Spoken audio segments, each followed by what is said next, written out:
Hey, I'm golf broadcaster Matt Adams. The updated and expanded second edition of my book, The Golf Round I'll Never Forget, Golf's Biggest Stars Recall Their Finest Moments, is now available. Readers can expect to march with Arnie's Army at the 1960 U.S. Open, relive Jack Nicklaus's remarkable 1986 Masters win, and be amazed by the Tiger Slam. The Golf Round I'll Never Forget, Golf's Biggest Stars Recall Their Finest Moments. Pick it up where fine books are sold, including BarnesandNoble.com and Amazon.com.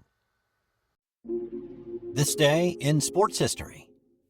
Hey, and welcome to This Day in Sports History. It's May 2nd, and on this day in 1939, Lou Gehrig removed himself from the lineup, ending his consecutive game streak at 2,130.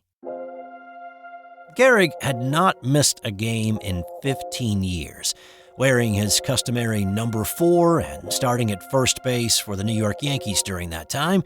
He was the cleanup hitter in a murderer's row of sluggers. In the 1938 season, Gehrig hit .295 with 29 homers and 114 RBI, but when he reported to spring training prior to the 39 season, he was feeling weak and listless, and he couldn't work himself into his usual form. Here in the early part of the schedule, Gehrig was hitting only .143. So on this day, Gehrig went through the same motions as he had always done, warming up, taking batting practice, and then walking the lineup to home plate as the captain of the Yankees. But his name was not on that day's lineup card.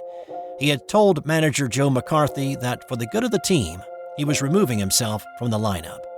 Of course, we know now why he was feeling weak, but at this point, he had no idea of why he felt the way he did.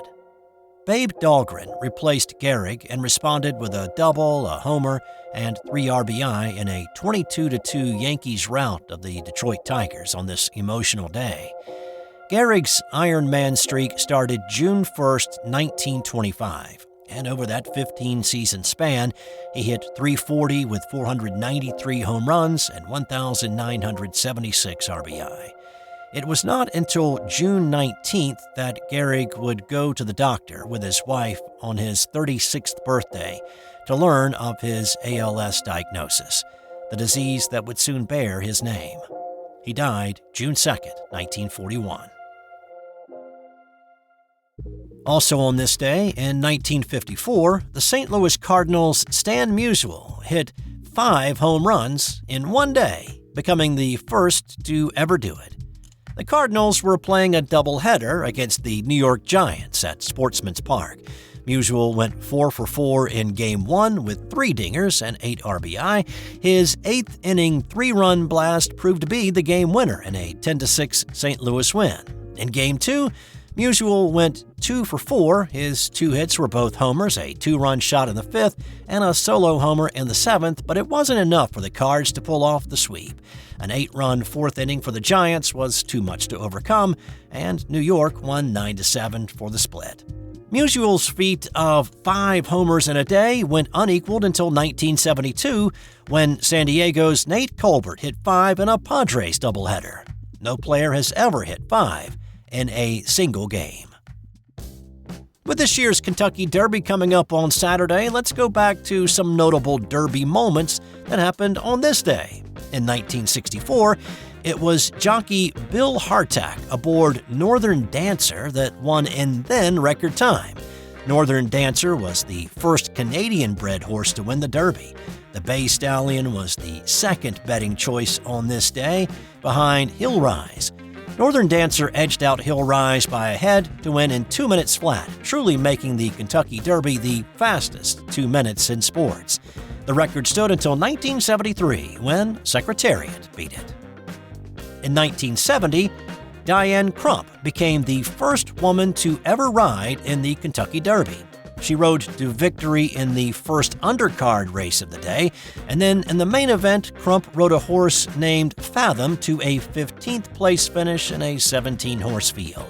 As you can probably imagine, Crump faced a lot of resistance and misogyny in her bid to be a professional jockey. Prior to her debut in the Derby, Diane and other female jockeys were dissuaded at every turn. Male jockeys boycotted races that female riders attempted to enter. They faced harassment in different forms, such as rocks being thrown at their locker room areas, which were makeshift trailers at the tracks. Despite that, Crump continued on in her pursuit, winning a total of 225 races in her career before retiring in 1985. And on this day in 1984, the Dallas Cowboys selected long jumper and sprinter Carl Lewis in the 12th round. The list of Olympic champions playing in the NFL is a long one, and of course drafting or adding speedy sprinters to play running back or wide receiver has been popular going back to Jim Thorpe, though typically the player selected has played the game at some point in the recent past. Lewis was drafted as a wide receiver but had never played football. He also never played for the Cowboys, but as a 12th rounder, it wasn't a wasted pick. Interestingly, though, Lewis was also selected in that year's NBA draft by the Chicago Bulls in the 10th round. He didn't play for the Bulls either. And time now for today's Non-Sports Did You Know? It takes about 6.5 gallons of sap to make 1 pint of maple syrup. That's all I've got for you today. Thanks for stopping by. I'll have more tomorrow on This Day in Sports History.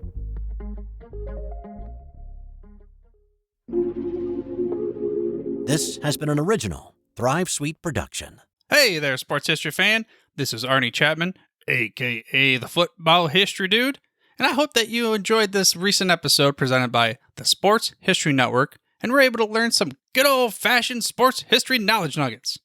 I started the Sports History Network back in 2020 with the mission to help podcasters find a community of like-minded sports history nerds, as well as helping aspiring podcasters to start their own shows.